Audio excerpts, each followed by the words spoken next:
نحمده نصلی علی رسولہ الکریم اما بعد اعوذ باللہ من الشیطان الرجیم بسم اللہ الرحمن الرحیم رب اشرح لی صدری ویسر لی امری واحلل عقدۃ من لسانی یفقہوا قولی آمین یا رب العالمین۔ السلام علیکم میرے سارے لسنرز، میرے ویورز، بہت بہت شکریہ آپ لوگوں کا میری ویڈیوز لائک کرنے کا اور دیکھنے کا۔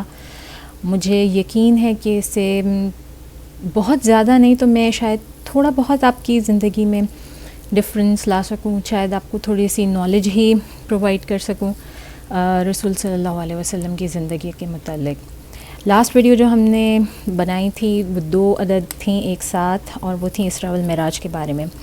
یہ والی ویڈیو بھی میں اسی کے ذکر سے وہیں سے شروع کرنا چاہتی ہوں، کیونکہ میں لاسٹ ویڈیو میں سورہ نجم کا میں نے حوالہ تو دیا تھا، لیکن میں اس کو آپ کو سنانا بھول گئی تھی۔ تو میں چاہتی ہوں کہ تھوڑا سا میں آپ کو سورہ نجم سناؤں، اور اس کو جب آپ لنک کریں گے اپنی میری پچھلی ویڈیو کے ساتھ تو آپ کو اندازہ ہوگا کہ ہم نے جو کچھ اس میں ایکسپلین کیا وہ کس طرح سورہ نجم میں اللہ تعالیٰ نے بھی ایکسپلین کیا۔ ایک طرح سے اللہ تعالیٰ ہمیں اس کے وٹنس بھی دے رہے ہیں، اس کی شہادت بھی دے رہے ہیں کہ جو کچھ رسول صلی اللہ علیہ وسلم بتا رہے ہیں وہ بالکل صحیح ہے، بالکل ایکیوریٹ ہے، اور ہمیں کلیریفائی بھی ہو رہا ہے کہ جو کچھ انہوں نے دیکھا اور جو کچھ ہم سن رہے تھے، پڑھ رہے تھے، وہ ہم صرف ایسے ہی ہوا میں نہیں باتیں کر رہے تھے، یا صرف احادیث کا مطالعہ نہیں ہے، قرآن بھی اس کے بارے میں پوری گواہی دیتا ہے۔ تو میں شروع کروں گی سورہ نجم سے۔ اعوذ باللہ من الشیطان الرجیم بسم اللہ الرحمن الرحیم والنجم اذا ہوا ما ضل صاحبكم وما غوى وما ينطق عن الهوى إن هو إلا وحي يوحى علمه شديد القوى ذو مرة فاستوى وهو بالأفق الأعلى ثم دنا فتدلى فكان قاب قوسين أو أدنى فأوحى إلى عبده ما أوحى ما كذب الفؤاد ما رأى أفتمارونه على ما يرى ولقد رآه نزلة أخرى عند سدرة المنتهى عندها جنة المأوى إذ يغشى السدرة ما يغشى ما زاغ البصر وما طغى لقد رأى من آية ربه الكبرى۔ یہ شروع کی 18 آیات ہیں سورہ نجم کی، اور ان کا میں آپ کو ترجمہ بتاتی ہوں۔ ستارے کی قسم ہے جو ڈوبنے لگے، نجم ستارے کو کہتے ہیں۔ یہاں پر اس صرف ستارے کو نہیں کہتے، اور بھی میننگز ہیں، لیکن یہاں پر اسپیسیفکلی ستارے کے ضمن میں استعمال ہو رہا ہے۔ تمہارا رفیق، یہ رفیق رسول صلی اللہ علیہ وسلم کے بارے میں کہا جا رہا ہے، اور یہ اللہ تعالیٰ ڈائریکٹلی لوگوں کو، ہم لوگوں کو یا قریش کو اس وقت جو ہے وہ بتا رہے ہیں۔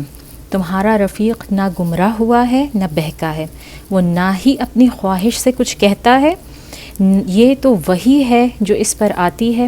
بڑے طاقتور جبرائیل علیہ السلام نے اسے سکھایا ہے، بڑے طاقتور نے اسے سکھایا ہے، جس کو ریفر کیا جاتا ہے جبرائیل علیہ السلام کی طرف، جو بڑا زور آور ہے۔ پس وہ قائم ہوا، قائم ہونے کا مطلب یعنی کہ اپیئر ہوا اپنی اصل صورت میں، اور وہ آسمان کے اونچے کنارے پر تھا، پھر نزدیک ہوا، پھر اور بھی قریب ہوا، پھر فاصلہ 2 کماں کے برابر تھا اور اس سے بھی کم۔ یاد کریں ہم نے یہ بات کی تھی کہ جب رسول صلی اللہ علیہ وسلم 7ویں آسمان پہ پہنچے تھے تو وہاں پر وہ حضرت جبرائیل علیہ السلام سے ان کی اصل حالت میں ملے تھے، اور یہ بالکل اللہ تعالیٰ اس کو ڈسکرائب کر رہے ہیں کہ کس طرح حضرت جبرائیل علیہ السلام جو ہے وہ اپنی فل طاقتور حالت میں اپنے تمام پر پھیلا کر ان کے سامنے آئے، اور پہلے وہ اونچے اوپر کنارے پر تھے یعنی کہ دور تھے، پھر وہ اور قریب آئے، قریب ہو کے یہاں تک کہ وہ فاصلہ صرف 2 کمان کے برابر رہ گیا. پھر اس نے اللہ کے بندے کے دل میں القا کیا جو کچھ القا کیا دل نے، یعنی کہ انہوں نے ان کا کوئی میتھڈ ہے ایسا جس سے وہ ڈائریکٹ شاید دل کے اندر جو ہے وہ کلام اتارتے تھے، جس طرح وحی بھی نازل ہوتی تھی، شاید اس کا ذکر ہے. جھوٹ نہیں کہا تھا جو دیکھا تھا، یعنی کہ رسول صلی اللہ علیہ وسلم جھوٹ نہیں کہہ رہے، جو کچھ وہ کہہ رہے ہیں وہ بالکل سچ ہے. پھر جو کچھ اس نے دیکھا تم اس میں جھگڑتے ہو. اللہ تعالیٰ لوگوں سے، قریش سے، ہم لوگوں سے پوچھ رہے ہیں کہ تم لوگ اس میں جھگڑا کرتے ہو. اور اس نے اس کو ایک بار اور بھی دیکھا ہے، اور اللہ تعالیٰ خود اس بات کی گواہی دے رہے ہیں کہ رسول صلی اللہ علیہ وسلم نے حضرت جبرائیل علیہ السلام کو پہلے بھی دیکھا ہے، اور یہ ہم بتا چکے ہیں کہ پہلے وہ مدینہ میں اس طرح ان کو فل اپنی اصل حالت میں نظر آئے تھے، اور اتنے بڑے تھے کہ انہوں نے تمام ہورائزن کور کر لیا تھا ان کے پروں نے. اور یہ بھی ہم نے بات کی تھی کہ ان کو اللہ تعالیٰ نے 600 پر دیے ہیں. سدرۃ المنتہا کے پاس، یعنی کہ اس وقت جو ہے وہ رسول صلی اللہ علیہ وسلم ان کو سدرۃ المنتہا کے پاس دیکھ رہے ہیں، جس کے پاس جنت المأوا ہے، یعنی کہ اللہ تعالیٰ اس جنت کا نام مینشن کر رہے ہیں جو کہ ہمیں حدیث سے نہیں پتہ چلتا، یہ ہمیں قرآن سے پتہ چل رہا ہے کہ اس کے پاس جو جنت ہے اس کا نام ہے مأوا، جس پر اس سدرہ پر، جب کہ اس سدرہ پر چھا رہا تھا جو چھا رہا تھا، یعنی نور، لائٹس. ہم نے یہ بات کی تھی کہ رسول صلی اللہ علیہ وسلم نے مینشن کیا تھا کہ وہ لپیٹے میں تھا کسی چیز کے جس کو رسول صلی اللہ علیہ وسلم ڈسکرائب نہیں کر پا رہے تھے، اور پھر انہوں نے ایک چھوٹی سی تشبیہ نکالی تھی کہ ایسے سمجھ لو جیسے کہ تتلیاں، رنگ برنگی تتلیاں، مگر وہ سونے کی بنی ہوئی تتلیاں تھیں، وہ سونے کی تتلیاں تھیں جیسے انہوں نے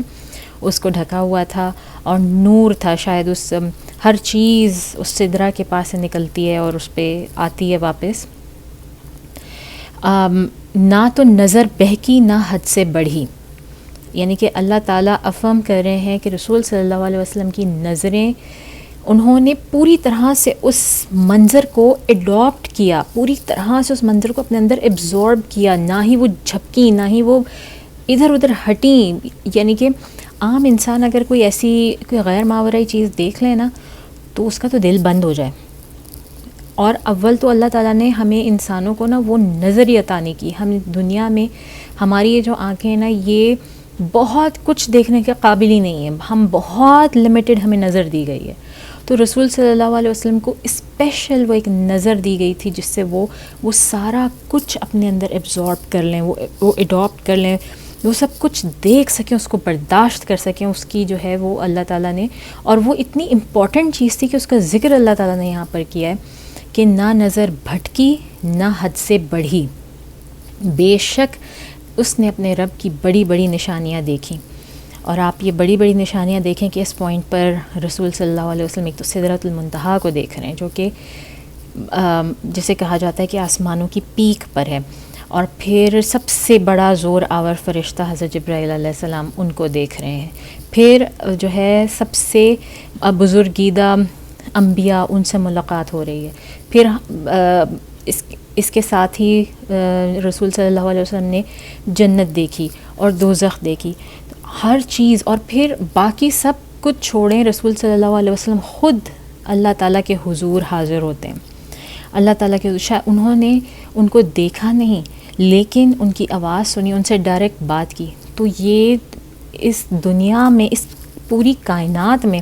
ان سے بڑھ کر نشانیاں کوئی نہیں ہو سکتی. یہ سب سے بڑی نشانیاں ہیں. تو اسی کا ذکر اللہ تعالیٰ یہاں پہ کر رہے ہیں کہ انہوں نے بے شک اپنے رب کی بہت بڑی بڑی نشانیاں دیکھی. اور اس کے بعد پھر آگے ہوتا ہے. اچھا اب آپ اس بات کو مجھے پتہ نہیں آپ میں سے کسی نے نوٹس کیا یا نہیں کیا، سورہ نجم ہم نے پہلے بھی پڑھی تھی. کس وقت کی تھی ہم نے سورہ نجم؟ سورہ نجم ہم نے، میرا خیال ہے کہ پارٹ 12 یا 13 میں جب ہم ذکر کر رہے تھے سیٹینک ورسز کا، جب ہم نے پڑھی تھی، اور یہ سورہ نجم ہی تھی جو رسول صلی اللہ علیہ وسلم نے پڑھی، اور اس کے آخر میں پھر سارے لوگ ان کے سامنے سجدے میں گر پڑے تھے. تو مجھے تھوڑی سی یہ کنفیوژن ہے ابھی بھی، جو کہ ابھی دور نہیں ہوئی ہے، لیکن میں اس پہ کام کر رہی ہوں. اگر مجھے اس کا کوئی پراپر پروف یا جواب ملا تو I will come back to it, I will make a video about it. اور وہ یہ کہ یہ سورہ نجم کا یہ حصہ جو ہے شاید یہ اس وقت نازل ہوا یا یہ بعد میں نازل ہوا، کیونکہ ہمارے کرونالوجیکل اس کے حساب سے سٹینک ورسز والا واقعہ بہت پہلے پیش آ رہا ہے، اور یہ اسراء والمعراج ابھی اس وقت پیش آ رہا ہے. تو یہاں سے آپ دیکھیں انہی باتوں سے جو ہے نا اندازہ ہوتا ہے کہ ہمیں جو مکہ کا پیریڈ ہے رسول صلی اللہ علیہ وسلم کا، اس کا کوئی کرونالوجیکل صحیح آرڈر نہیں ہے ہمارے پاس، کہ یہ اسراء والمعراج پہلے ہوئی یا وہ واقعہ پہلے ہوا، یا آیا کہ یہ اسراء والمعراج ایک سے زیادہ دفعہ ہوئی. ہو سکتا ہے یہ اس سے پہلے بھی ہوئی، لیکن اس کے تو اس وقت یہ سورہ نازل ہوئی، اور ہمیں یہ بھی نہیں پتہ کہ سورہ پوری کی پوری ایک دفعہ میں نازل ہوئی، یا اس کی کچھ یہ ورسز شاید بعد میں نازل ہوئیں اور باقی کی ورسز پہلے نازل ہوئیں جس میں لات اور عزیٰ کا ذکر ہے. تو یہ تھوڑی سی یہ کنفیوژن ہے، اور شاید یہ رہے گی، کیونکہ بہرحال ہم کسی بھی صورت میں نہ کریکٹ آرڈر جان سکتے ہیں، اور ان چیزوں کا آئی ڈونٹ نو، یہ بہت انٹینس ریسرچ کے بعد ہی پتہ چلے گا کہ کہاں تک ہم اس میں پہنچ سکتے ہیں. بہرحال اگر مجھے کچھ پتہ چلا تو I will come back to it. ٹھیک ہے جی، یہ سورہ نجم تھی. اس کے بعد جو میں پڑھ بھی چکی تھی آپ لوگوں کے لیے اور میں نے آپ کو سنائی بھی تھی، وہ تھی سورہ اسراء، جو کہ 17 سورہ ہے. لیکن اس میں جو ایک حوالہ شاید میں کرنا بھول گئی ہوں گی، وہ میں جو کرنا میں سمجھتی ہوں کہ ضروری ہے وہ کرنا چاہتی ہوں. سورہ اسراء میں ایک آیت ہے، پہلی آیت ہے، اور وہ اسراء کے بارے میں ہے، یعنی کہ جو ہم نے مینشن کیا تھا کہ 2 حصوں میں ہے اسراء والمعراج. ایک اسراء جو ہے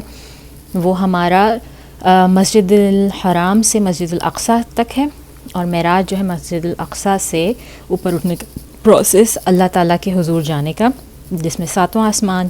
7 ہیونز کور ہوتی ہیں اور پھر واپسی وہاں سے. تو سورہ اسراء میں جب اللہ تعالیٰ فرماتے ہیں پہلی آیت میں،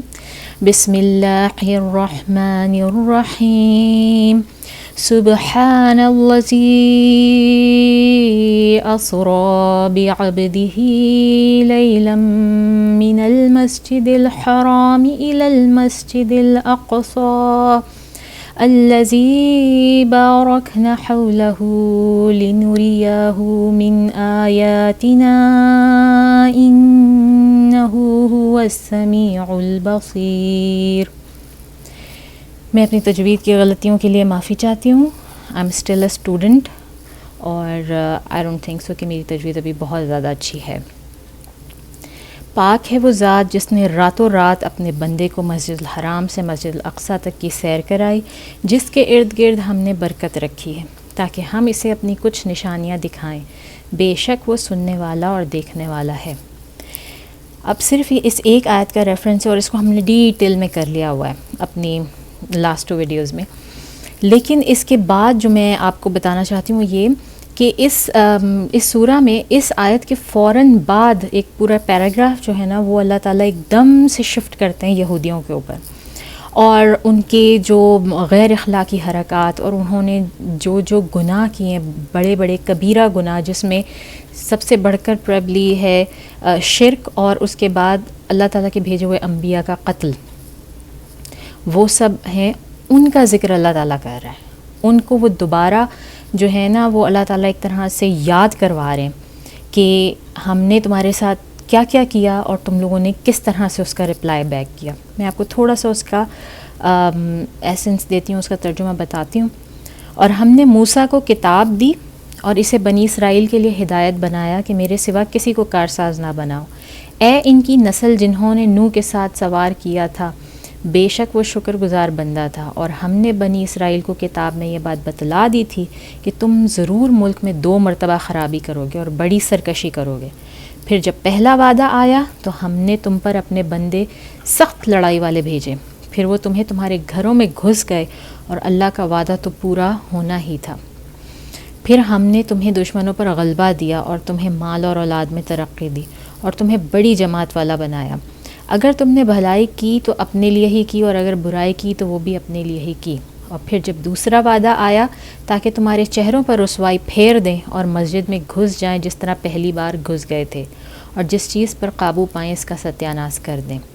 تمہارا رب قریب ہے کہ تم پر رحم کرے، اور اگر تم پھر وہی کرو گے تو پھر ہم بھی وہی کریں گے، اور ہم نے دوزخ کو کافروں کے لیے قید خانہ بنایا ہے۔ بے شک یہ وہ قرآن ہے جو راہ بتاتا ہے، جو سب سے سیدھی، اور ایمان والوں کو جو نیک کام کرتے ہیں اور اس بات کی خوشخبری دیتا ہے کہ ان کے لیے بڑا ثواب ہے۔ تو یہ جو پورا پیراگراف ہے یہ ایسے نہیں آ گیا ہے کہ اللہ تعالیٰ نے پہلے اسراء کا ذکر کیا اور اس کے بعد ایک دم سے یہودیوں کا ذکر کر دیا۔ بہت سارے لوگ اس چیز میں کنفیوز ہوتے ہیں، اسپیشلی جو ریورٹس ہیں، جو کہ ہمارے وہ مسلمان بھائی ہیں جو کہ کنورٹ ہوتے ہیں، ان کے لیے یہ بڑی عجیب بات ہوتی ہے کہ ایسے کیسے ہوتا ہے، لیکن ایسے نہیں ہے۔ قرآن میں کوئی بھی چیز ان ریلیٹڈ نہیں ہے۔ یہی میں آپ کو بتانا چاہ رہی ہوں کہ یہ صرف ایک میئر کانسیڈنس نہیں ہے کہ ایسا ہوا، کوئنسیڈنس کہ یہ ایسے ہی آ گیا، بلکہ اللہ تعالیٰ نے خاص طور سے یہ ذکر کیا ہے، یہ ذکر لائے ہیں، اور اس کا ریلیشن یہ بنتا ہے کہ جیسے کہ اللہ تعالیٰ نے مسجد الحرام سے مسجد الاقصیٰ تک رسول صلی اللہ علیہ وسلم کو سفر کروایا، وہ ایک تنبیہ تھی، ایک سمبولزم تھا رسول صلی اللہ علیہ وسلم کے لیے، ایک آنے والے واقعات کا ایک پریمونیشن تھا، جو کہ رسول صلی اللہ علیہ وسلم کو بتایا جا رہا تھا کہ اس طرح سے آپ جس طرح خانہ کعبہ سے یروشلم تک گئے ہیں، اس طرح سے آپ کا قبلہ وہاں سے وہاں شفٹ ہوا۔ ٹھیک ہے، پہلے خانہ کعبہ تھا اور پھر وہ قبلہ وہاں پہ شفٹ ہوا، اور پہلی بار خانہ کعبہ کا حج، طواف، عبادت وہاں پہ کب شروع ہوئی؟ وہ حضرت آدم علیہ السلام سے تھی، وہ ہمیشہ سے تھی۔ اور دوسری بات کب ہوئی؟ وہ حضرت ابراہیم علیہ السلام کے پاس آئی۔ حضرت ابراہیم علیہ السلام کے بعد انہوں نے دوبارہ سیٹ اپ کیا اور انہوں نے دوبارہ شروع کی۔ تو یہ عبادات جو خانہ کعبہ کی تھیں، یہ سننا ہے، اس کو ہم سنت کہتے ہیں۔ جو چیز ریپیٹ ہوتی ہے اس کو ہم سنت کہتے ہیں، ایک ہی طرح سے ریپیٹ ہو رہی ہے۔ تو پہلے خانہ کعبہ سے یروشلم یعنی کہ مسجد الاقصیٰ وہ شفٹ ہوئی کہ اللہ تعالیٰ نے یہودیوں کو وہ پاور دی، یا کہہ لیں کہ یہودیوں کو ایک جسے کہتے ہیں نا کہ ان کو اتھارٹی، کچھ وقت کے لیے اتھارٹی دی، لیکن وہ اتھارٹی پھر واپس ایک وقت آئے گا کہ یروشلم سے مکہ شفٹ ہو جائے گی، یعنی کہ دوبارہ وہ مسلمانوں کے ہاتھ میں جائے گی۔ اور وہ کیوں جائے گی؟ وہ اللہ تعالیٰ نے ان کے جیوز کے وہ سارے کام ان کے بتا دیے ہیں کہ اللہ تعالیٰ نے ان سے کتنی بار وعدہ لیا، اور اللہ تعالیٰ نے ان کو بتا بھی دیا کہ تم لوگ وعدہ خلافی کرو گے، اور تم لوگ 2 مرتبہ بڑی وعدہ خلافی کرو گے۔ جب پہلی مرتبہ تم لوگوں نے وعدہ خلافی کی تو ہم نے تم پر عذاب بھیجا، ہم نے اپنے بندے تم پر مسلط کیے جو تمہیں مار دیتے تھے، تمہارے گھروں میں گھس جاتے، تمہارا ستیہ ناش کر دیتے تھے، اور پھر اس کے بعد ہم نے تمہیں ان پہ غلبہ دیا، مال اور اولاد میں جو ہے وہ اضافہ کیا، اور پھر دوسری دفعہ بھی جب اس طرح سے ہوگا تو تمہاری مسجدوں کو اور تمہاری عبادت گاہوں کو وہ تہس نہس کر دیں گے اور آئیں گے۔ تو یہ ایک کلیئر مطلب اس سورہ میں جو ہے نا، مجھے لگتا ہے کہ ایک کلیئر انڈیکیشن ہے کہ اللہ تعالیٰ آنے والے وقت کی پریڈکشن کر رہے ہیں کہ اس طرح سے جس طرح سے رسول صلی اللہ علیہ وسلم کا سفر ہوا ہے، بالکل اسی طرح سے ان کے دین کا سفر بھی ہوگا، اور وہ پاور اور اتھارٹی جو اللہ تعالیٰ نے یہودیوں کو دی تھی اور جو حضرت عیسیٰ علیہ السلام کی بعثت کے بعد ختم کر دی، کیونکہ انہوں نے اپنے وعدے جو اللہ تعالیٰ سے کیے تھے یا اللہ تعالیٰ نے لیے تھے ان میں سے کوئی وعدہ پورا نہ کیا، تو اللہ تعالیٰ نے ان کی نسل میں سے نبوت چھین لی، اور چھین کے حضرت اسماعیل علیہ السلام کی نسل میں دی، اور رسول صلی اللہ علیہ وسلم کو آخری نبی اور پیغمبر بنایا۔ تو امید ہے کہ میں تھوڑا بہت کلیریفائی کر پائی ہوں، لیکن میں یہ ضرور سجیسٹ کروں گی کہ میرا ان ویڈیوز کو بنانے کا مقصد ہی یہ ہے کہ نہ صرف یہ کہ آپ یہ پوری سیرہ ایک سیکوینس میں جانیں، کیونکہ ہم سب لوگ جانتے ہیں سیرہ اور ہمیں ٹڈ بٹس پتہ ہیں، ہمیں بیچ کے لنکس نہیں پتہ بہت ساری چیزوں کے. نہ صرف آپ یہ جانیں بلکہ آپ اس کا کانٹیکسٹ جانیں، آپ جانیں اس کا ریلیشن شپ قرآن کے ساتھ. اگر آپ اس کے ساتھ قرآن پڑھتے ہیں ساتھ ساتھ ترجمے کے ساتھ، آپ یقین کیجئے جب وہ واقعہ آئے گا جو میں آپ کو سنا چکی ہوں، یا آپ کو اندازہ ہو گیا ہے کہ یہ سورہ اس موقع پر نازل ہوئی تھی، آپ کو اتنا بہترین طریقے سے سمجھ میں آئے گا اور اتنا اچھا لگے گا کہ آپ کا قرآن کو سمجھنے کا، پڑھنے کا پرسپیکٹیو جو ہے نا، وہی بڑا خوبصورت ہو جائے گا، آپ کے لیے بڑا آسان ہو جائے گا. اور یہ میں نے کر کے دیکھا تھا. میں نے پچھلے رمضان میں یہ کیا تھا کہ میں نے ایک طرف سیرہ کی تھی اور سیرہ کے ساتھ پیرالل میں پورا قرآن پڑھا تھا. اور مجھے لگا کہ اس لاسٹ رمضان میں نے جس طرح سے قرآن پڑھا، میں نے کبھی زندگی میں اس طرح نہیں پڑھا. تو میرے لیے بہت ہی آئی اوپننگ، اور آئی اوپننگ تو شاید چھوٹی بات ہے، جیسے ایک دل کی آنکھ کھل جائے، اللہ تعالیٰ آپ کا دل کھول دیتے ہیں نا کسی چیز کے لیے، تو وہ والی چیز تھی. اور میں چاہتی ہوں کہ سب لوگ جو مجھے سن رہے ہیں نا، وہ اس چیز کو ضرور ایکسپیرینس کریں. تو آپ لوگ اس کو ٹرائی ضرور کریں ایٹ لیسٹ ایک دفعہ، کہ آپ یہ سیرہ سنیں یا پڑھیں. آپ کے پاس بھی کوئی کتاب ہے آپ اس سے ٹیلی کریں، اور قرآن سے ٹیلی کریں، قرآن پڑھیں اس کے ساتھ. پھر قرآن کی جو ہوتی ہیں تفاسیر وہ پڑھیں. پھر آپ کو جو مزہ آئے گا، جو سمجھ آئے گا قرآن اور سیرہ ایک دوسرے کے ریفرنس سے، اس کی کوئی مثال نہیں. اچھا جی، تو اسراء والمعراج کا ٹاپک اب ہم ختم کرتے ہیں آفیشیلی طور پہ. اب رسول صلی اللہ علیہ وسلم واپس آ گئے اور انہوں نے آ کے لوگوں کو بتایا، سنایا، اور پہلے وہ نہیں مانے. پھر رسول صلی اللہ علیہ وسلم نے نشانیاں تک ان کو بتائیں. تو پھر بھی جو ہے آخر میں جو ابو جہل تھا، اس نے یہی کہا یہ تو جادو ہے، یہ تو ساحر ہے، یہ تو سحر کر رہا ہے ہمارے اوپر، اور کوئی مسئلہ نہیں ہے. تو اب ہم واپس آتے ہیں کہ جی اب پھر وہی دن رات شروع ہو گئے ہیں. رسول صلی اللہ علیہ وسلم مکہ میں واپس ہیں، اور مکہ میں اب کس کی پروٹیکشن میں ہیں؟ ابو طالب گزر چکے ہیں. یہ نبوت کا 10واں سال ہے. ابو طالب گزر چکے ہیں، ان کی پیاری بیوی گزر چکی ہیں، اور کچھ عرصے کے لیے بریفلی 1 یا 2 ہفتے کے لیے ابو لہب نے ان کو پناہ دی تھی، اپنے انڈر ہز ونگ لیا تھا، لیکن فوری طور پہ وہ بھی بدک گیا تھا اور اس نے پھر ان کو چھوڑ دیا تھا. اور پھر اب اس وقت ہسٹری میں نبوت کے 10ویں سال میں ابو طالب کے بعد رسول صلی اللہ علیہ وسلم مطعم بن عدی اس کے انڈر ہیں. اور مطعم بن عدی کا تعلق جو ہے وہ مخزوم سے تھا، قبیلہ بنو مخزوم سے تھا. یہ قبیلہ بنو ہاشم سے نہیں تھا جس میں رسول صلی اللہ علیہ وسلم جس سے تعلق رکھتے ہیں. اور اس کی عمر کافی زیادہ تھی. اس کے اپنے 4 بیٹے تھے، اور ہم نے ذکر کیا تھا کہ کس طرح اس نے اپنے بیٹوں کو پورا گارڈ کے لباس میں ملبوس کر کے بھیجا تھا کہ رسول صلی اللہ علیہ وسلم کو لے کر آؤ جب وہ طائف گئے ہوئے تھے، اور پھر لا کے ان کو پورا خانہ کعبہ کا طواف کروایا، اور وہاں پہ اعلان کیا کہ میں آج سے محمد صلی اللہ علیہ وسلم کی ذمہ داری میں قبول کرتا ہوں، اور یہ میری پروٹیکشن میں، میری پناہ میں. تو رسول صلی اللہ علیہ وسلم نے دوبارہ مکہ میں رہنا شروع کر دیا، لیکن ان کو اس چیز کا بہت اچھی طرح سے اندازہ تھا. اب بہت دور رس نگاہ تو تھی ان کی ہمیشہ سے، اور یقیناً اللہ تعالیٰ نے بھی ان کو اس بات کے لیے آگاہ کر دیا ہوگا. انہیں بہت اچھی طرح اندازہ تھا کہ یہ پروٹیکشن زیادہ دیر تک نہیں چل سکتی، اور ان کو اپنا کوئی دوسرا بندوبست ہر حال میں کرنا ہی کرنا ہے. اب وہ دوسرا بندوبست وہاں پہ رہتے ہوئے عرب کے رسم و رواج کے حساب سے یہی ہو سکتا تھا صرف کہ ان کو کوئی اور قبیلہ جو ہے وہ اڈاپٹ کر لے، لٹرلی اڈاپٹ کر لے، اور ان کو اپنی پناہ میں لے لے، ان کو پروٹیکٹ کرے. نہ صرف یہ کہ ان کے پیغام کو مانیں اور ان کو پروٹیکٹ کریں. یہ صرف اب یہ پریکٹس جو ہے یہ عرب میں تھی، یہ ایسی بات نہیں تھی کہ یہ کوئی پہلی دفعہ ہونے جا رہا تھا، لیکن بہت کم تھی، بڑی شاذ و نادر تھی. کبھی کہیں پہ ایسا ہوتا تھا کہ جیسے کسی کو کسی دوسرے قبیلے کی کوئی خاتون پسند آ گئی، انہوں نے شادی کرنی ہے، اور دوسرے قبیلے والے کہہ رہے ہیں کہ جی ہم اپنے قبیلے سے باہر شادی نہیں کرتے، سوائے اس کے کہ تم اپنا قبیلہ چھوڑو، اپنے رسم و رواج اور سارا کچھ چھوڑو، کمپلیٹلی ہمارے قبیلے میں آ جاؤ، اس کے رسم و رواج اپناؤ، اور پھر تم یہیں رہو، پھر تو ہم تمہیں اپنی لڑکی دینے کو تیار ہیں، ادروائز ایسا نہیں ہوگا.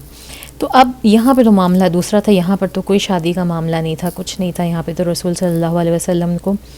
بس یہ فکر تھی کہ ان کو اتنی پروٹیکشن مل جائے کہ وہ اپنا کام آسانی سے کر سکیں، کوئی ان کو تنگ نہ کرے ان کا کام کرتے ہوئے. تو یہ تھا.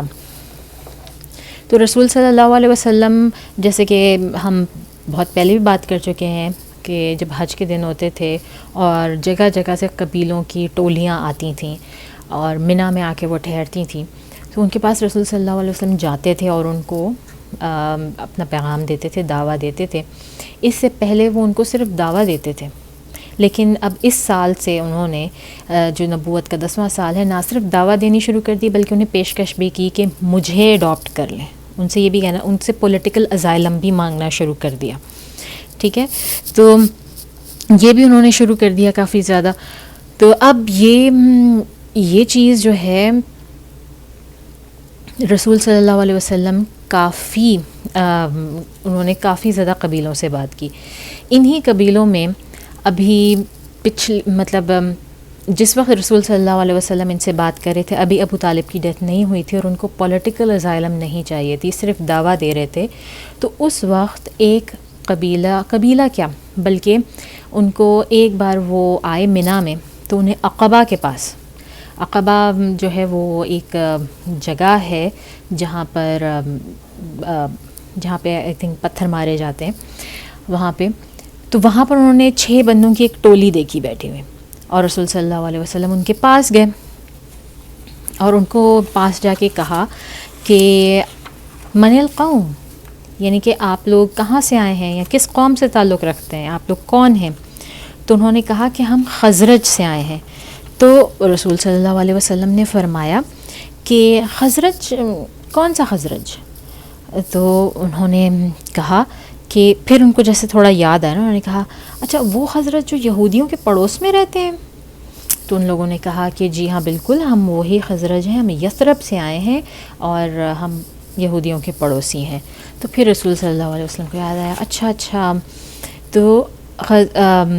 رسول صلی اللہ علیہ وسلم نے فرمایا کہ کیا میں آپ لوگوں سے کچھ بات کر سکتا ہوں، میں اپنی بات کہہ سکتا ہوں؟ انہوں نے کہا جی فرمائیے، بالکل ضرور. تو رسول صلی اللہ علیہ وسلم نے انہیں بیٹھ کر اسلام کا پیغام بڑے اطمینان سے، تسلی سے، جیسے وہ ہر ایک کو جس پیشن کے ساتھ اور جس خوبصورتی کے ساتھ وہ بیان کرتے تھے، اور پھر ساتھ ہی ساتھ جو ہے وہ قرآن پڑھ کر سناتے تھے، اسی طرح ان کو بیسکلی سارا جو ہے وہ اللہ تعالیٰ کا پیغام پہنچایا. اور اس پیغام میں کیا کیا چیزیں شامل تھیں؟ اس پیغام میں شامل تھا کہ تم لوگ صرف ایک اللہ کی عبادت کرو اور اس کے علاوہ کسی کو اپنا خدا نہ مانو، اور پھر یہ کہ کسی طرح کی چوری نہ کرو، اپنے آپ کو زنا سے بچاؤ، اپنی اولاد کو نہ مارو، اور نہ ہی کسی بے گناہ کے اوپر الزام لگاؤ جان بوجھ کر، نہ ہی اور مجھے، یعنی کہ رسول صلی اللہ علیہ وسلم اپنے آپ کو کہہ رہے ہیں مجھے آخری نبی اور پیغمبر جانو اور مجھے ڈس اوبے ہرگز نہ کرو. اور ان 6 لوگوں میں، یہ 6-7 لوگ جو تھے، یہ لوگ مجھے یقین ہے کہ آپ لوگ نام تو نہیں یاد رکھ سکیں گے، لیکن پھر بھی آپ کو ایک آئیڈیا ہوگا کہ یہ نام آگے چل کے اب مدینہ میں جو ہسٹری جا رہی ہے اس میں بار بار آئیں گے. اس میں جس طرح ہے معاذ بن الحارثہ، یہ خزرج کے تھے. ذکوان بن ابو القیس، یہ بھی خزرج کے تھے. عبادہ بن الصامت، یزید بن ثعلبہ، العباس بن عبادہ بن ندلہ، یہ بھی خزرج کے ہیں. ابو الحیثم بن التحان، یہ اوس سے تعلق رکھتے ہیں. اور اویم بن سعدہ، یہ بھی اوس کے ہیں، یعنی کہ 2 اوس کے تھے اور باقی 5 جو ہیں یہ خزرج کے لوگ تھے. اور لو اینڈ بی ہول یہ لوگ، یہ نوجوان تھے، بہت مطلب کوئی ایجڈ لوگ نہیں تھے، یہ جوان جہان ینگسٹرز تھے. اور ان لوگوں نے اسلام قبول کر لیا، رسول صلی اللہ علیہ وسلم کے ہاتھ پہ بیعت کر لی، اسلام قبول کر لیا، اور یہ لوگ چلے گئے. اور اس کے بعد رسول صلی اللہ علیہ وسلم اپنی ایکٹیویٹیز میں مشغول ہو گئے، جس طرح جو ان کی تھیں، ہر ایک کو دین کی طرف بلانا اور سارا کچھ کرنا. شاید ان کو اتنا یاد بھی نہ تھا ان کے بارے میں، تو یہ چلے گئے. لیکن رسول صلی اللہ علیہ وسلم نے، اور یہ نبوت کے 10ویں سال سے پہلے کا واقعہ ہے، ٹھیک ہے، یہ اس سے پہلے کا واقعہ ہے. آگے جب ہم یثرب کی ہسٹری اور ساری کچھ اس میں آئیں گے تو پھر اس واقعے کا ذکر کریں گے. یہ میں نے پہلے اس لیے کر دیا کیونکہ یہ کرونالوجیکلی پہلے ہو رہا ہے. اب نبوت کے 10ویں سال سے جو وہاں پہ قبائل آ رہے ہیں، اور رسول صلی اللہ علیہ وسلم نے اپنی یہ مہم تیز کر دی ہے کہ ان سے جا کے ملنا اور ان سے بات چیت کرنی اور ان کو میسج دے کے کہنا کہ پہلے آپ میرا میسج ماننے کے لیے اگر تیار ہیں کہ آپ مجھے پناہ دیں گے، اور پولیٹیکل اسائلم ان سے اس کا جو ہے وہ درخواست کرنی. تو یہ بھی اللہ تعالیٰ کی ایک مشیت تھی کہ اس دور میں مکہ ایسی جگہ تھی کہ جہاں پر لوگ دوسری جگہوں سے آتے تھے. تو رسول صلی اللہ علیہ وسلم کو اپنا یہ پیغام پہنچانے کے لیے بہت زیادہ باہر نہیں نکلنا پڑتا تھا، بلکہ حج کے موقع پر دور دراز ہر جگہ سے لوگ خود ہی آتے تھے چھوٹی چھوٹی ٹولیوں میں. تو ہمارے پاس ہمارے ریکارڈز میں ایسی سٹوریز موجود ہیں جس میں کہ رسول صلی اللہ علیہ وسلم ان ٹولیوں میں سے کسی کو دعوت دے رہے ہیں اور وہ دعوت قبول کر رہے ہیں، کوئی نہیں قبول کر رہے، کوئی کسی وجہ سے قبول کر رہا ہے، کوئی کسی وجہ سے نہیں قبول کر رہا.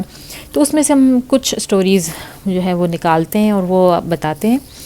ایک اس میں سٹوری جو ہے وہ ہے ایک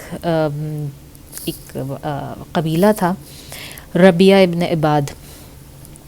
ربیہ ابن عباد ایک صحابی ہیں، وہ بتا رہے ہیں ہمیں کہ مجھے یاد ہے کہ میں چھوٹا سا بچہ تھا جب میں اپنے والد کے ساتھ منی میں آیا. مجھے یاد ہے کہ ایک ینگسٹر آئے جنہوں نے ہمیں بہت دعوت اسلام دی اور بت پرستی چھوڑنے کا کہا اور خود کو پیش کیا کہ اپنے قبیلے کی پناہ میں لے لیں. اب آپ یہ دیکھیں کہ یہاں پہ وہ رسول صلی اللہ علیہ وسلم کو as a young man describe کر رہے ہیں نا. یہاں پر اس وقت ان کی عمر ہے آلموسٹ 53 ایئرس، لیکن رسول صلی اللہ علیہ وسلم کلیئرلی ان کی داڑھی وغیرہ کالی تھی اور وہ بہت ینگ لگتے تھے دیکھنے میں.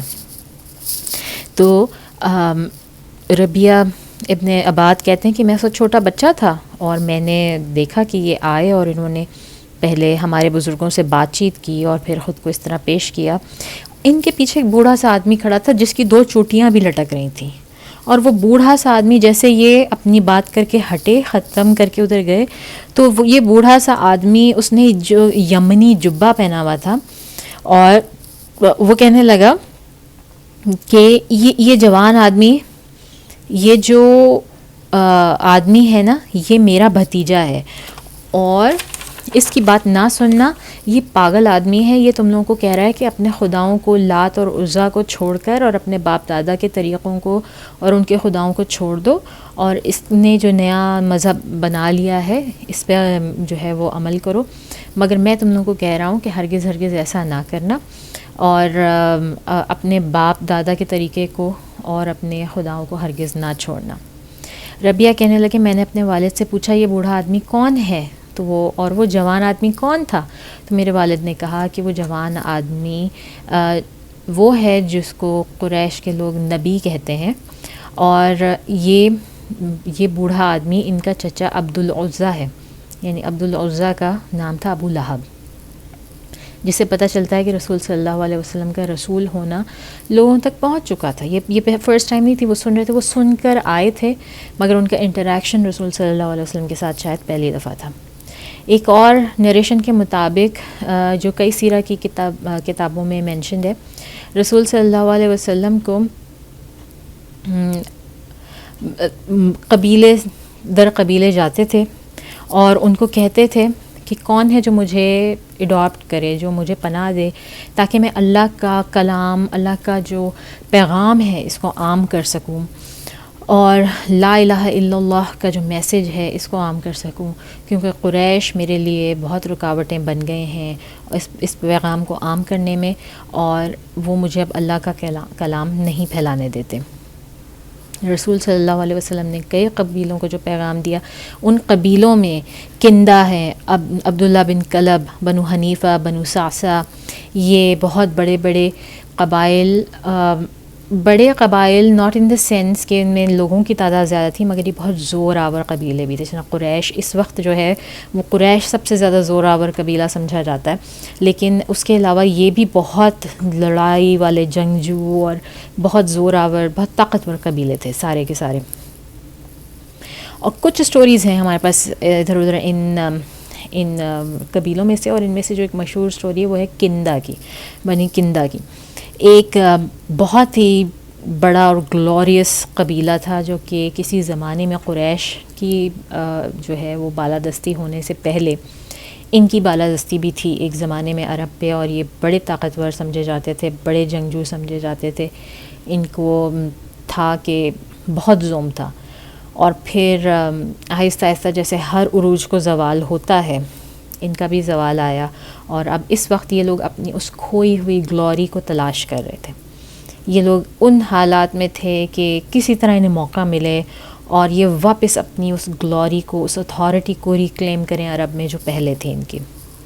تو رسول صلی اللہ علیہ وسلم یہ بھی ایک دفعہ آئے حج کے دنوں میں، تو رسول صلی اللہ علیہ وسلم نے ان سے بات کی. اچھا، یہ وہ قبیلہ تھا جس میں سو فار،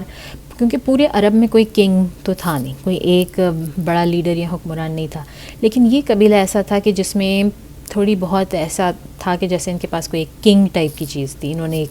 ایک میجر لیڈر ایک بڑا بنایا ہوا تھا. تو یہ ہوا، اور ایسا بھی ہوتا تھا کہ ان کے سردار کے پاس گئے رسول صلی اللہ علیہ وسلم، یا جو بھی آپ کہہ لیں ونگ لیڈر جو ان کا لوگ آئے ہوئے تھے وہاں پہ، ان لوگوں کا جو سردار تھا ان کے پاس گئے اور ان کو اپنی بات بتائی، ان کو قرآن کا میسج دیا، بالکل اسی طرح جس طرح باقی سب کو بھی دیتے تھے، اور قرآن پڑھ کر سنایا. سردار نے ان کی بات بڑی دھیان سے سنی اور کہا کہ آپ کا پیغام بڑا ہی گہرا ہے، اور میں اس کے بارے میں سوچ رہا ہوں، تو کیا آپ میرے ساتھ چلیں گے؟ میں آپ کو ایک بڑی آڈینس کے سامنے پیش کرنا چاہتا ہوں، یعنی کہ مزید جو سرداران یا ان کی کوئی شورا ہوگی یا ان کی جو کوئی اسمبلی تھی، انہوں نے کہا کہ میں آپ کو اپنے ایک بڑی آڈینس کے سامنے پیش کرنے چاہتا ہوں، اور تاکہ وہ سب آپ کو سنیں. تو رسول صلی اللہ علیہ وسلم راضی ہو گئے. He thought maybe that's the opportunity. اور پھر رسول صلی اللہ علیہ وسلم نے اپنی اسپیچ دی ان کو بھی، ان کے سامنے سب کچھ اپنا پورا پیغام دہرایا اسی طرح سے، اور یہ سردار وہاں پہ سنتا رہا. جس وقت رسول صلی اللہ علیہ وسلم کی اسپیچ ختم ہو گئی تو یہ دوبارہ کھڑا ہوا اور اس نے کہا کہ سرداروں، سوچو ذرا اور میری بات غور سے سنو. اگر ہم اس جوان آدمی کی بات مان لیں اور اس کو اڈاپٹ کر لیتے ہیں، اس کو ہم پناہ دے دیتے ہیں، رسول صلی اللہ علیہ وسلم کو، تو میں سمجھتا ہوں جو پیغام یہ لے کر آئے ہیں اس کے تھرو ہم باقی تمام عرب پر واپس قبضہ حاصل کر سکتے ہیں، ہم اپنی کھوئی ہوئی گلوری واپس حاصل کر سکتے ہیں. یعنی کہ یہ شخص بڑا دور کا سوچ رہا تھا، اور اسے اندازہ ہو گیا تھا کہ رسول صلی اللہ علیہ وسلم جس پیغام کے ساتھ آئے ہیں وہ بڑا ریولوشنری ہے، وہ آرڈنری پیغام نہیں ہے، اور اگر یہ لوگ اس کو اپنا لیتے ہیں تو ان کو اپنا وہ کھویا ہوا سٹیٹس شاید واپس مل جائے عرب کے اندر. لیکن ان کی یہ جو سوچ ہے نا، یہ صرف یہیں تک اٹک گئی تھی، یہ صرف اور صرف ایک پولیٹیکل سوچ تھی. اس میں کہیں پر بھی یہ چیز نہیں تھی کہ وہ اسلام کو کس طرح سے فالو کریں گے. تو اس نے پھر یہ رسول صلی اللہ علیہ وسلم سے مخاطب ہوا اور اس نے کہا کہ مجھے بتاؤ جوان، اگر ہم تمہاری بات مان لیتے ہیں اور تمہارے دشمنوں پر کامیابی حاصل کر لیتے ہیں، ان پر قابو پا لیتے ہیں، تو کیا تم اپنے بعد یہ معاملہ ہمارے سپرد کرو گے؟ یعنی کہ تمہارے بعد کیا ہم اس دین کے سکسیسر، یا ان کے نزدیک نبوت کوئی ایسی چیز تھی جو کہ پاس آن کرنے والی تھی یا کچھ تھا. تو انہوں نے کہا کہ کیا تمہارے بعد یہ معاملہ ہمارے درمیان رہے گا، یعنی کہ کہیں اور نہیں، تم اپنی فیملی میں واپس نہیں تمہارا چلا جائے گا یا کہیں اور نہیں چلا جائے گا، اور ہم اس کو آگے بڑھانے والے ہوں گے. تو رسول صلی اللہ علیہ وسلم نے بڑے اطمینان سے اور بڑا پریسائز، بڑا ایکوریٹ طرح کا جو ہے نا وہ جواب دیا، اور رسول صلی اللہ علیہ وسلم نے کہا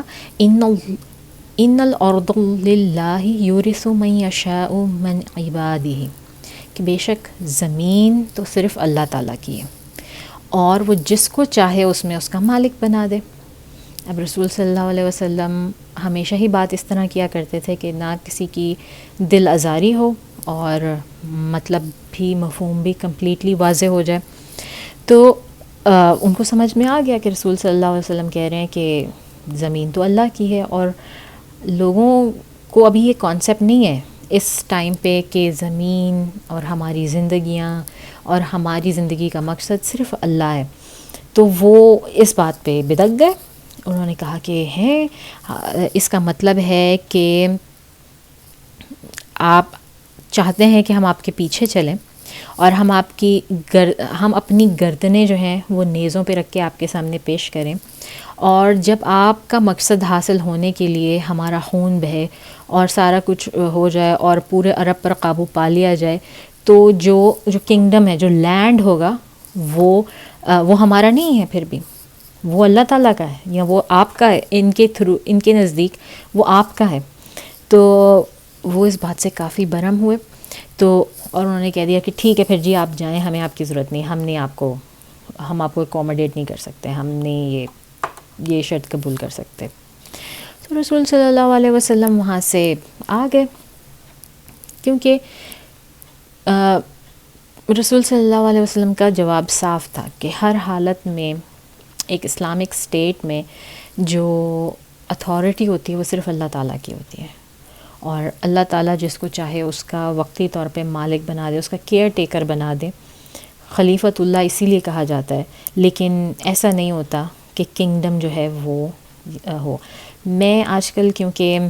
لینڈ سے ریلیٹڈ پڑھ رہی ہوں کچھ، تو مجھے اندازہ ہوا کہ یہاں پر کینیڈا میں آپ کی جو ریئل اسٹیٹ ہوتی ہے وہ فل اتھارٹی، آپ صرف ایک فی سمپل اونر ہوتے ہیں، لیکن اس کی الٹیمیٹ اتھارٹی جو ہے دیٹ از دا کراؤن، وہ کراؤن کی ہے، یعنی کہ کوئین آف انگلینڈ اس کی ہے. تو مجھے ویئرڈ لگا، کیونکہ ہمارے نزدیک پورا لینڈ، پوری دنیا، اس کا جو لینڈ ہے وہ اس کی الٹیمیٹ اتھارٹی اللہ تعالیٰ کے حوالے ہے، اور اس کے بعد جو جہاں رہتا ہے وہ اس کا مکمل مالک ہوتا ہے. مگر یہاں اس ملک میں ایسا نہیں ہے. تو یہ میرے لیے نئی خبر تھی ایک طرح سے، تو اس لیے شیئر کر رہی ہوں. اچھا جی، تو یہ ایک واقعہ تھا جس طرح وہاں پہ لوگ رسول صلی اللہ علیہ وسلم جن لوگوں کو قبائل کو دے رہے تھے، دعوت دے رہے تھے، تو یہ ان میں سے ایک واقعہ تھا. ایک اور واقعہ ہے اس قبیلے کا. جب رسول صلی اللہ علیہ وسلم اس طرح کے مناظرے کے لیے کہیں جاتے تھے تو ایسا ہوتا تھا یوزولی کہ ابو بکر رضی اللہ تعالیٰ عنہ ان کے ساتھ ضرور جاتے تھے. اب ابو بکر کو ساتھ لے کے جانے کا معاملہ یہ تھا کہ ابو بکر رضی اللہ تعالیٰ عنہ جو ہے نا وہ جینیالوجی کے بڑے ماہر تھے، جس کو کہتے ہیں علم النساب، حساب نہیں نصاب، جو کہ جنریشنل تعلیم ہوتی ہے، یا آپ کہہ لیں جینیالوجی، کہ لوگوں کے بارے میں جاننا کہ یہ کہاں سے آئے ہیں، کس جگہ بلانگ کرتے ہیں، ان کے لوگوں میں کون سی خصوصیات ہیں، کون سی نہیں ہوتی ہیں، یہ لوگ کیسے ہوتے ہیں، کہاں سے بلانگ کرتے ہیں، ان کے باپ دادا پردادا وہ کون تھے، ان کی نسل، رنگ و نسل کیا ہے. تو یہ سارا علم نصاب جو ہے نا، اس میں حضرت ابو بکر صدیق جو ہے وہ ماہر تھے، انہوں نے کافی زیادہ اسٹڈی کیا تھا. تو اکثر رسول صلی اللہ علیہ وسلم کے ساتھ وہ جاتے تھے. لوگوں کے شجرے تک جو ہے نا وہ حضرت ابو بکر رضی اللہ تعالیٰ عنہ کو زبانی یاد تھے. اور جب کسی قبیلے میں جاتے تھے میٹنگ کرنے، تو ابو بکر پہلے ہی رسول صلی اللہ علیہ وسلم کو ان کے بارے میں اکثر بتا دیتے تھے کہ اچھا یہ فلانے لوگ ہیں، فلانے جو ہے قبیلے سے ان کا تعلق ہے، اور یہ فلانا قبیلہ جو ہے یہ فلانے بندے سے بنا ہے، اور ان کا پورا شجرہ اور پھر ان کی کیا کیا خصوصیات ہیں وہ سب ان کو وہ پہلے سے بتا دیتے تھے. اور اکثر ایسا بھی ہوتا تھا کہ رسول صلی اللہ علیہ وسلم سے پہلے حضرت ابو بکر جا کے ان کا تعارف کرواتے تھے ان لوگوں سے، اور ان کو بتاتے تھے ان کے آنے کا مقصد. تو ان کے پازیٹیو اور نیگیٹیوز، ان کی ہسٹری، بہرحال یہ سارا کچھ. اس سے ہمیں یہ معلوم ہوتا ہے کہ رسول صلی اللہ علیہ وسلم نے انہیں، اور علم الغیب نہیں تھا رسول صلی اللہ علیہ وسلم کے پاس، ہر ظاہر باطن کا علم نہیں تھا رسول صلی اللہ علیہ وسلم کے پاس. بہرحال انہیں دنیاوی مینز جو تھے، جو ذریعہ اللہ تعالیٰ نے پیدا کیے، ان کو ان سے مدد لینی پڑتی تھی، اور ان کو اس بارے میں کوئی عار نہیں تھا کہ حضرت ابو بکر کی نالج ایک سبجیکٹ میں، ایک پوائنٹ پہ ان سے زیادہ ہے، تو وہ ان سے اس کا مکمل فائدہ اٹھاتے تھے. اسی طرح جب اس قبیلے کے جائے وقوع پر پہنچے تو ابو بکر نے پوچھا، ان کو پہلے گریٹنگز کیں، سلام دعا جو بھی اس وقت ان کا ہوگا وہ کیا، اور پھر ان سے پوچھا من القوم، کہ آپ لوگ، جو کہ ایک بہت ہی پولائٹ وے ہے پوچھنے کا، کہ آپ لوگ کون ہیں، کہاں سے آئے ہیں. ظاہر کسی کی شکل پہ تو لکھا نہیں ہوتا، تو انہوں نے پوچھا، تو انہوں نے کہا کہ ہم بنو شیبان ابن سالبہ ہیں. تو ابو بکر رسول صلی اللہ علیہ وسلم کی طرف متوجہ ہوئے اور ان کو سرگوشی کے انداز میں کہنے لگے، یا رسول اللہ، یہ بنو سالبہ بڑے ہی عزت دار، بڑے ہی سمجھدار، انٹیلیجنٹ لوگ ہیں، اور یہ لوگ بہت جسے کہتے ہیں نا کہ رسپیکٹیبل بھی ہیں، اور اس کے علاوہ ان لوگوں کی جو سب سے بڑی جو پازیٹیوٹی ہے یہ کہ یہ لوگ بہت ذہین ہیں اور اپنی عقل مندی کی ذہانت کی وجہ سے مشہور ہیں، اور ان میں فلانا آدمی ہے اور فلانا آدمی ہے، وہ ان کے بزرگ تھے اور انہوں نے یہ کیا، مطلب کچھ ان کو رسول صلی اللہ علیہ وسلم کو ان کی ہسٹری بتانے لگے، اور جو کہ اپنی سخاوت کی وجہ سے، اپنے کرم کی وجہ سے مشہور تھے. یعنی کہ فلانا آدمی، ان کا جو فلانا بزرگ تھا وہ اس وجہ سے مشہور تھا، فلانا بزرگ اس وجہ سے مشہور تھا. تو پھر انہوں نے پوچھا کہ آپ لوگ کون ہیں، یعنی کہ جو یہ قبیلے کے لوگ تھے بنو شیبان کے. انہوں نے پوچھا تو انہوں نے کہا، فرمایا ابو بکر نے کہا کہ میں ابو بکر ہوں، ابو بکر بن ابی قحافہ کا بیٹا ہوں، اور یہ محمد ہے صلی اللہ علیہ وسلم، یہ عبداللہ بن عبد المطلب کے بیٹے ہیں. اور تو اس طرح انہوں نے اپنا تعارف کروایا. تو بنو شیبان نے کہا، تو اچھا آپ اپنے آنے کا مقصد بیان کیجئے، آپ یہاں کیوں آئے ہیں، کیا معاملہ ہے. تو رسول صلی اللہ علیہ وسلم نے فرمایا کہ ہم یہاں آئے ہیں تاکہ آپ کو دعوت اسلام دے سکیں، ایک اللہ کی عبادت کی دعوت دے سکیں، اور تاکہ آپ کسی اور کو نہ مانیں، نہ بتوں کی پوجا کریں. اور ہم آپ سے درخواست کرتے ہیں کہ آپ ہمیں اپنے قبیلے کے انڈر لے لیں، یعنی کہ ہم آپ کے قبیلے میں ضم ہونا چاہتے ہیں، اور آپ ہماری مدد فرمائیں اور ہماری پروٹیکشن دیں، کیونکہ ہمیں قریش نے روک دیا ہے ہمارے میسج کو پھیلانے سے اور اس پر عمل کرنے سے، اور ان کی زیادتیاں دن بدن بڑھتی جا رہی ہیں، اور میں آپ کی مدد مانگ رہا ہوں. رسول صلی اللہ علیہ وسلم کہہ رہے ہیں کہ میں آپ کی مدد مانگ رہا ہوں، لیکن اللہ تعالیٰ جو ہے وہ ہر قسم کی مدد لینے سے پاک ہے، وہ غنی اور حمید ہے، اس کو آپ کی مدد کی ضرورت نہیں. تو ان کے سردار نے کہا، اچھا تو آپ اور کچھ کہنا چاہیں گے؟ تو رسول صلی اللہ علیہ وسلم نے ان کو قرآن کی آیات سنائیں، جس طرح ہر ایک کو سناتے تھے، جن کا مفہوم یہ تھا، کہہ دو آؤ میں بتاؤں تمہیں تمہارے رب نے تمہارے لیے کیا حرام کر رکھا ہے، وہ یہ کہ تم اس کے علاوہ کسی کی عبادت نہ کرو، نہ کسی کو اس کا شریک بناؤ، اور اپنے والدین کے ساتھ نیک سلوک کرو، رشتہ داروں قرابت داروں کے ساتھ یتیم کا مال نہ کھاؤ. یہ آیت کافی لمبی ہے، اور پھر اس میں ہے کہ اور اپنے آپ کو فحش کاموں میں ملوث نہ کرو وغیرہ وغیرہ. یہ میں پہلے بھی آپ کو سنا چکے ہیں، تو یہ اسی طرح.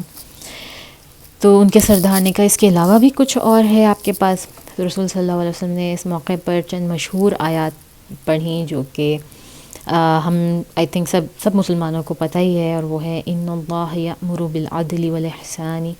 وایتاء ذی القربى وینہی عن الفحشاء والمنکر والبغی یعظکم لعلکم تتذکرون. اور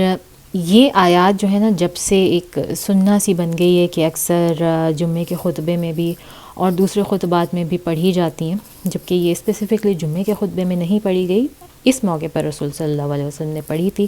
مگر لوگ ان کو اکثر اس میں کوٹ کرتے ہیں. تو بہرحال انہوں نے یہ ان کو بتایا، اور اس کا مطلب اسی طرح ہے کہ بے شک اللہ تعالیٰ تمہیں حکم دیتا ہے کہ تم عدل کرو اور احسان کرو، اور بہترین اخلاق کے ساتھ اور بہترین سلوک کرو اپنے قرابت داروں کے ساتھ، اپنے والدین کے ساتھ، اور فحاشی سے بچے رہو، حد سے گزر جانے سے اور برے کاموں سے. اللہ تمہیں تنبیہ کرتا ہے کہ تم سوچو اور سیدھے راستے پر آؤ. تو سردار نے کہا، کہ آپ صلی اللہ علیہ وسلم یقیناً بہت عمدہ بات لے کر آئے ہیں اور آپ ہمیں بہترین اخلاق اور عادات کی تعلیم کر رہے ہیں، اور قریش نے یقیناً آپ پر بہتان باندھا ہے، اور میں چاہتا ہوں کہ آپ ہمارے بزرگ، جو ایک ان کے بزرگ یا ان کے سردار ہوں گے، ہانی ابن قیس، ان کا نام تھا ہانی ابن قیس، ان سے بات کریں۔ اب رسول صلی اللہ علیہ وسلم ان کی طرف متوجہ ہوتے ہیں، تو ہانی ابن قیس کہتے ہیں،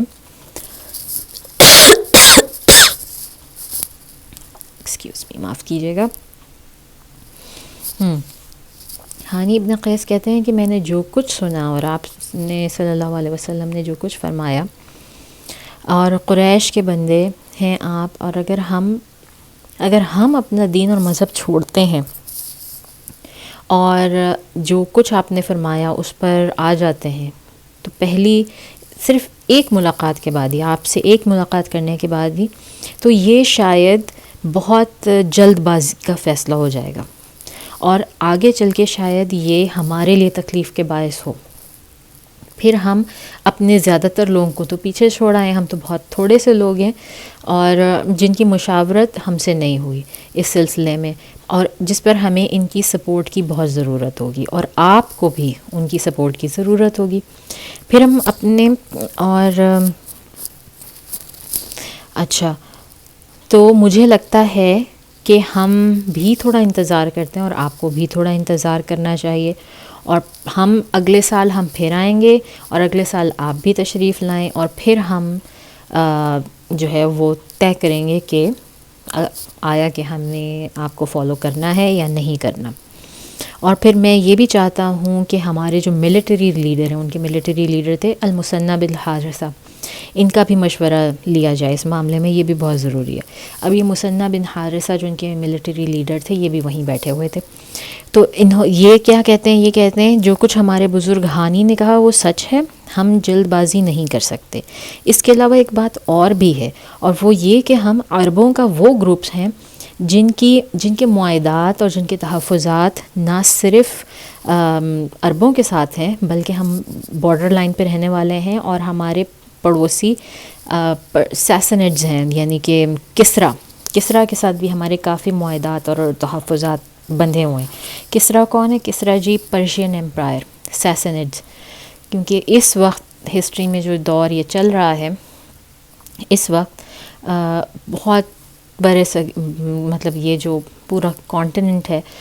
اس میں دو بہت بڑی سپر پاورز ہیں، ایک تو رومنز ہیں اور دوسرے ہیں پرشینز، اور ان دونوں کی کوئی سالوں صدیوں سے جو ہیں وہ لڑائیاں چل رہی ہیں آپس میں مستقل۔ تو مثنى بن حارثہ کہتے ہیں کہ جہاں تک رہی بات عرب قبائل کی، تو ان سے ہمیں کوئی مسئلہ نہیں، ان سے ہم نمٹ لیں گے، لیکن جہاں تک کسریٰ کا تعلق ہے، شہنشاہ فارس کا، تو ہمارے اس کے ساتھ جو معاہدات ہیں، اور ہم ہر معاملے میں اس معاہدے کے مطابق ہم ہر معاملے میں نیوٹرل رہیں گے، عرب کے تمام تر معاملات میں نیوٹرل رہیں گے، اور یہ معاملہ جو آپ پیش کر رہے ہیں، یہ ایسا نہیں ہے کہ کوئی بادشاہ اسے آسانی سے قبول کرے۔ تو اگر ہم آپ کی پیشکش قبول کرتے بھی ہیں، تو یہ صرف ہماری بارڈر کے اس سائڈ کے لیے ہوگی، بیسکلی کہ جو ہماری ڈیلنگ عرب قبائل کے ساتھ ہے اس کے لیے ہوگی، اور ہم آپ کی کوئی مدد جو ہے وہ کسریٰ کے حوالے سے نہیں کر سکیں گے، کیونکہ ہمارا اس کے ساتھ معاہدہ ہے۔ تو بیسکلی وہ یہ کہہ رہے تھے کہ ہم آدھے مسلمان ہوں گے، ہم عرب کی سائڈ کے لیے مسلمان ہوں گے، لیکن ہم کسریٰ کی سائڈ پر اس طرح سے ڈیل کریں گے جس طرح ہم نے ان سے معاہدہ کیا۔ اور اگر دیکھا جائے تو یہ بات پہلے بھی ہو چکی ہے کہ قریش نے بھی کہا تھا پہلے رسول صلی اللہ علیہ وسلم کو، اچھا چلو ٹھیک ہے، ہم تمہاری بات مانتے ہیں، ایسا کرتے ہیں کہ ایک دن ہم مسلمان ہو جاتے ہیں، اور ایک دن تم بھی جو ہے وہ ہماری طرح واپس ہمارے دین پہ آ جایا کرو، ایک دن ہم تمہارا دین قبول کرتے ہیں، ایک دن تم ہمارا دین قبول کر لو۔ تو اس پر جو ہے وہ سورہ کافرون نازل ہوئی تھی، قل یا ایھا الکافرون، کہ بھائی تمہارا دین تمہارے لیے، ہمارا دین ہمارے لیے۔ اللہ تعالیٰ چاہتے ہیں، اللہ تعالیٰ مدد جس سے کروانا چاہتے ہیں، اللہ تعالیٰ چاہتے ہیں کہ پورے کے پورے دین اسلام میں داخل ہو جاؤ۔ تو انہوں نے اس طرح کی بات کی۔ بہرحال پھر اس میں یہ تھوڑا سا اندازہ لگائیں کہ ابو بکر کتنے صحیح تھے اپنی ججمنٹ میں جو انہوں نے ان لوگوں کے متعلق رسول صلی اللہ علیہ وسلم کو دی کہ یہ لوگ انتہائی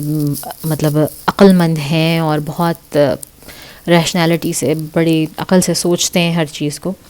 ان کے جوابات تینوں بندوں کے، ان کے قبیلے میں سے، وہ اس بات کو جو ہے وہ ڈبل کرتے ہیں کہ واقعی یہ لوگ بڑے عقل مند ہیں، بڑے سوچ سمجھ کے انہوں نے کیا، اور یہ سنسیئر بھی ہیں. مطلب یہ اس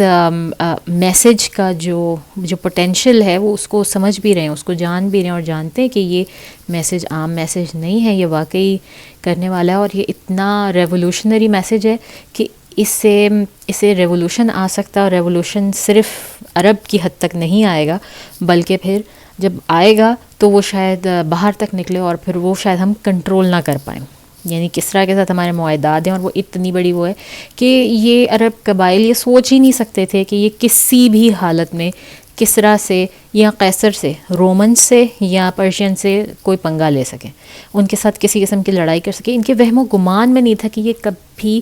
اس طرح سے کر سکتے ہیں یا ان کے ساتھ لڑ سکتے ہیں. تو یہ بہت ہی مطلب ان کا بڑا ویلڈ پوائنٹ تھا جو انہوں نے ریز کیا، اور ساتھ میں انہوں نے رسول صلی اللہ علیہ وسلم کو بھی مانا کہ ہاں آپ جو کہہ رہے ہیں وہ بھی بالکل صحیح، اور آپ کے ساتھ جو کر رہے ہیں قریش وہ بھی بالکل صحیح، وہ بالکل صحیح نہیں کر رہے، وہ غلط کر رہے ہیں. تو ہمیں ایک تو اندازہ ہوتا ہے کہ حضرت ابو بکر ماشاءاللہ ان کا علم اپنی جگہ ایک الگ ہی، مطلب ماشاءاللہ وہ بھی ایک انتہائی، کیا کہوں، میرے پاس الفاظ نہیں ہیں کہ انتہائی سنسیئر اور انتہائی علم و حکمت رکھنے والے انسان تھے وہ بھی. تو رسول صلی اللہ علیہ وسلم نے اب ان کو کہا کہ آپ کا جواب بہت اچھا ہے، بہت فیئر اور سنسیئر ہے. یہ فیئر اور سنسیئر میں استعمال کر رہی ہوں، ڈیفینیٹلی یہ رسول صلی اللہ علیہ وسلم نے اپنی زبان میں نہیں کہا ہوگا، لیکن یہ میں اس کی ٹرانسلیشن کے طور پر استعمال کر رہی ہوں. مگر اللہ کا دین صرف ان لوگوں سے مدد دیا جائے گا جو اس کو مکمل طور پر اپنائیں گے. یعنی رسول صلی اللہ علیہ وسلم کہہ رہے ہیں کہ یہ آپ کی آخری کنڈیشن جو ہے یہ ناقابل قبول ہے کہ آپ کو دین میں آنا ہے تو مکمل آنا ہے. اور اس کے بعد رسول صلی اللہ علیہ وسلم ابو بکر کے ساتھ اٹھ کے جانے لگے، اور جاتے جاتے ایک دم سے مڑے، اور پھر رسول صلی اللہ علیہ وسلم نے کہا کہ اگر میں آپ لوگوں کو یہ بتاؤں کہ یہ شہنشاہ فارس کا جو معاملہ ہے، اللہ تعالیٰ آپ لوگوں کو ان کے اوپر فتح یاب کریں گے، اور فارس کے اوپر، اور آپ ان کی زمینوں سے، ان کے مالوں سے اور ان کی عورتوں سے راحت حاصل کریں گے، کیا آپ پھر میری پیشکش قبول کریں گے؟ تو ان کے سرداران نے فوراً کہا بلا، ہاں کیوں نہیں، پھر تو ہم کریں گے، پھر تو ہم کر سکتے ہیں. انہوں نے کہا تو یہ، لیکن پھر اگین جب وہ اپنے سوچ میں جب انہوں نے جا کے جب سوچنا شروع کیا تو انہیں اندازہ ہوا کہ نہیں یہ تو پاسبل ہی نہیں ہے، یہ تو ہم کہاں اور وہ کہاں، ہم تو ان سے لڑ ہی نہیں سکتے، ہم کچھ کر ہی نہیں سکتے. تو پھر یہ بدک گئے، ان کو پھر وہ ہوا کہ نہیں ہم یہ کر نہیں سکیں گے. So they kind of just backed off, but backed off nicely. کوئی انہوں نے بدتمیزی نہیں کی، کوئی انہوں نے جو ہے برا بھلا نہیں کہا، یا انہوں نے پیغام کو برا نہیں جانا، اور یہ جسٹ بیک آف ہو گئے. تو اور اس کے بعد رسول صلی اللہ علیہ وسلم وہاں سے تشریف لے گئے. اب اس اسٹیج پر تو ان لوگوں نے نہیں اسلام قبول کیا تھا، لیکن آگے چل کر فتح مکہ تک پورا عرب اور یہ سب لوگ بھی اسلام میں آ گئے تھے. اور لٹرلی جس وقت فارس پہ حملہ ہوا ہے اور وہاں پہ فوجیں مسلمانوں کی گئی ہیں اور انہوں نے پورے کے پورے فارس کو توڑ کے رکھ دیا، تو ان میں یہ سب لوگ موجود تھے جو یہاں پہ تھے، اور جن کے سامنے رسول صلی اللہ علیہ وسلم نے یہ پریڈکشن کی تھی. یہ سب لوگ ان جنگوں کا حصہ تھے، اور ان میں کوئی غازی تھا، کوئی شہید تھا. تو پھر ان سب لوگوں کی لیگیسیز وہاں سے آئیں، تو پتہ چلتا ہے کہ رسول صلی اللہ علیہ وسلم کے منہ سے نکلی ہوئی ہر بات کیسی وہ زبردست، وہ میریکل تھا اور وہ پریڈکشن تھی پوری کی پوری. اور فارس جو کہ 350 سال سے رومنز اور فارسیوں میں جو ہے وہ لڑائی ہو رہی تھی، کبھی یہ ان پہ جیت جاتے تھے، کبھی وہ ان پہ جیت جاتے تھے. اور یہاں پر اس موقع پر رسول صلی اللہ علیہ وسلم ٹپکلی صرف اور صرف فارس کی بات کر رہے ہیں. یہاں پر روم کی بات نہیں ہو رہی. روم کی بات کہاں ہو رہی ہے؟ روم کی بات قرآن میں ہو رہی ہے. سورہ روم کی پہلی آیت, وہاں پہ روم کی بات ہو رہی ہے. یہاں پر صرف اور صرف فارس کے بارے میں ہو رہی ہے بات. اور کیونکہ فارس پورا کا پورا ٹوٹ گیا اور وہ دوبارہ نہیں کھڑا ہو سکا, لیکن روم, غلبت روم ہوا, اور پھر اس کے بعد وہ دوبارہ انہوں نے فتح حاصل کی, وہ دوبارہ پاور میں آئے. اس سے ایک بات اور بھی پتہ چلتی ہے, اور مجھے اس سے کافی, جسے کہتے ہیں نا, ایک خوف سا محسوس ہوتا ہے, یا ایک تنبیہ محسوس ہوتی ہے کہ اللہ تعالیٰ آپ کو پورا کا پورا اسلام میں داخل ہونے کا کہہ رہے ہیں. آپ کو اگر ہم اسے اپنی زندگیوں پہ رکھیں نا, تو آج کل ہم نے اسلام کو نہ صرف اپنی کنوینئنس بنایا ہوا ہے کہ جو چیز ہمارے لیے آسان ہے کرنا وہ ہم کر لیتے ہیں کہ ٹھیک ہے وہ اسلام میں ہے, اور باقی چیزوں کو ہم اپنی لائف سے نکال دیتے ہیں جو اسلام, جو ہمیں لگتا ہے کہ وہ کمپیٹیبل نہیں ہے ہمارے لائف اسٹائل کے ساتھ. تو ہم کہتے ہیں کہ جی ہماری یہ لائف جو ہے نا دس از ڈفرینٹ, اور یہ اسلام کو اس سے الگ رکھو,